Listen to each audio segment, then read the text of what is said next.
Everyone mangles my name, Dinkelspiel. So I'm a nonfiction writer, and I want to make that clear right up front. And I'm very excited to be here because my book, Tangled Vines, is a braided narrative, and it takes place, I guess the central narrative concerns a 2005 arson fire that destroyed 4.5 million bottles of wine worth $250 million. And among the wines that were destroyed were 175 bottles made by my great-great-grandfather in 1875 in Southern California. So the book is the story of the arson and why it happened, and my quest to understand what was lost when those very old bottles of wine were burnt up. And as it happens, the man who was convicted of setting the fire was a Sausalito resident.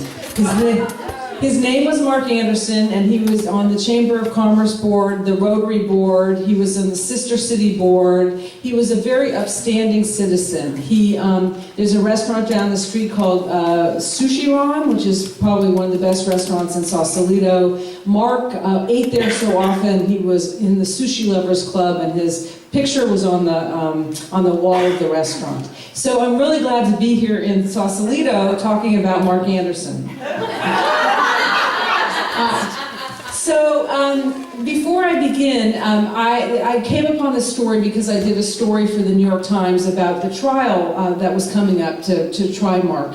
And I was sitting at my desk one day before the trial, before my article had come out, working on it, and the phone rang. And have many of you here listened to that show Serial on TV? You know how it begins? This is Global Link, blah, blah, blah. You know, and I picked up the phone, and it was a collect call from the Sacramento County Jail.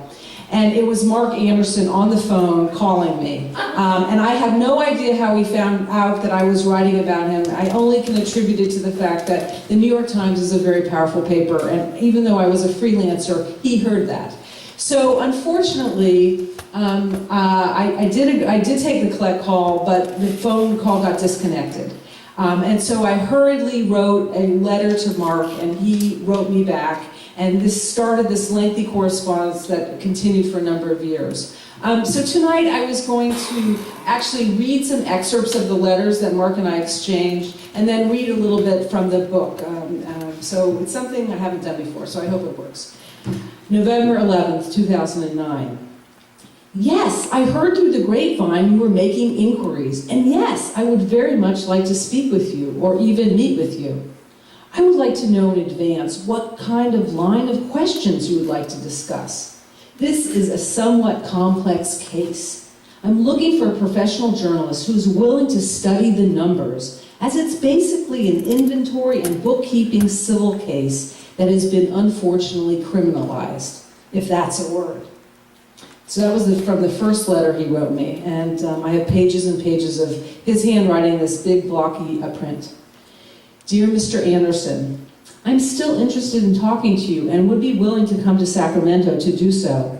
I know you won't really be able to be frank until sentencing, but I'm interested in asking you how you developed an interest in wine and how that led you to open Sausalito Cellars, which was this wine cellar that he had. November 18th, 2009. Dear Francis, call me Mark. I enjoyed reading your article, very balanced. For once, someone said something in print that was nice and not some vicious speculation. Refreshing. Earns points. Gives me hope. But there is a lid on comments attributable to Mark Anderson. It irks me to hear the wines that eventually burned. Wine doesn't burn. Glass doesn't burn. Wines could become overheated too long, but not physically incinerated into nothingness. Parentheses. Again, do not now directly quote me. Say, according to an informed source who declined to be identified. November 25th, 2009. Just got your letter. Yes, communicating by mail is an experience. Email would be an improvement. However, a personal connection with a group, like at Yosemite's Ahwahnee Hotel with a bottle of old Cabernet in front of, the words big fire are crossed out and replaced by in front of snowy landscape, recounting this entire story would be much more interesting. March 8th, 2010. How about coming by to visit? Maybe you could briefly outline what you want to discuss, or if it's more just a put a face to the letter kind of meeting. I can't talk about the facts of the case. I can talk in generalities or things I've already discussed in print or under oath. There's been so much printed in the media that's just plain wrong. So I went to see Mark in April of 2010, and I describe it in my book, and I'm going to read to you now from my book. Mark Anderson was wearing prison orange, not black, when I looked at him through the glass of the jail's visiting room window. Under the glare of a harsh fluorescent light, his skin was sallow, and his once luxurious blonde ponytail had turned an undistinguished gray. Anderson was sitting down, so I couldn't see his enormous girth. He weighed about 300 pounds, which I mentioned earlier. But the jowls around his face hinted at his size. Anderson's manner was mild, and his face almost cherubic. But, as I would soon learn, that openness was deceptive. He didn't care anything for others. He was the kind of man who thought and talked only about himself. Anderson had asked me to the Sacramento County Jail to prove his innocence. He had been accused of a heinous crime, one that cost the California economy hundreds of millions of dollars. There was plenty of evidence to suggest he was guilty, but Anderson had been spinning tales about his life for so long he never knew when to stop. Maybe this reporter would believe his version of events, would take the clues he hinted at and go out and uncover the government conspiracy he was sure was after him. We only had 20 minutes to talk. I didn't have either pen or paper, as I'd been ordered to leave my purse in a locker after I'd shown my driver's license to a sheriff's deputy ensconced behind bulletproof glass. I then joined a long line of women and their children, mostly Mexican or black, who were waiting to see their loved ones, too poor to make bail.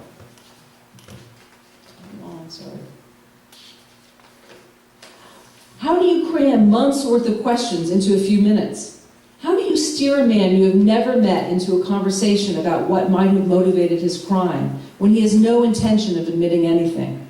Even though I had spent years writing about gruesome murders, cheating husbands, and shady politicians, when I sat across from Mark Anderson, I found I couldn't pounce with the hard questions when I needed to. I didn't have any true killer instinct, it turned out.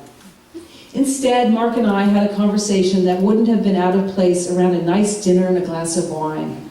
Of course, it being Mark, who fancied himself a wine connoisseur, it would have to be an old Bordeaux or a hard-to-find Burgundy. I inquired about his living conditions. He described them in detail. I asked about his health. He went on to explain his various physical ailments. From there, our conversation meandered to his travels in France, the incompetence of his lawyer, and how I really should track down this particular lead. His role in the crime barely came up. Mark Anderson wasn't the only person lying. I had gone to him under the pretense of objectivity, a reporter interested in better understanding why he had set such a destructive fire. That was cover enough for me to write an article. But I obscured my personal motivations, the real reason I wanted him to confess. Yes, I was after a story, like most reporters, but I was also there for myself, to understand a chapter from my family's past, rather than for any scoop I might have scored. The fire in the Wine Central warehouse in October 2005 had destroyed 175 bottles of Port and Angelica wine my great-great-grandfather had made in 1875.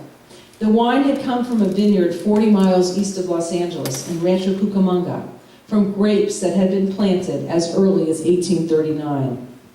California was part of Mexico then, and the area around Los Angeles, not Napa and Sonoma, produced the bulk of the state's wine.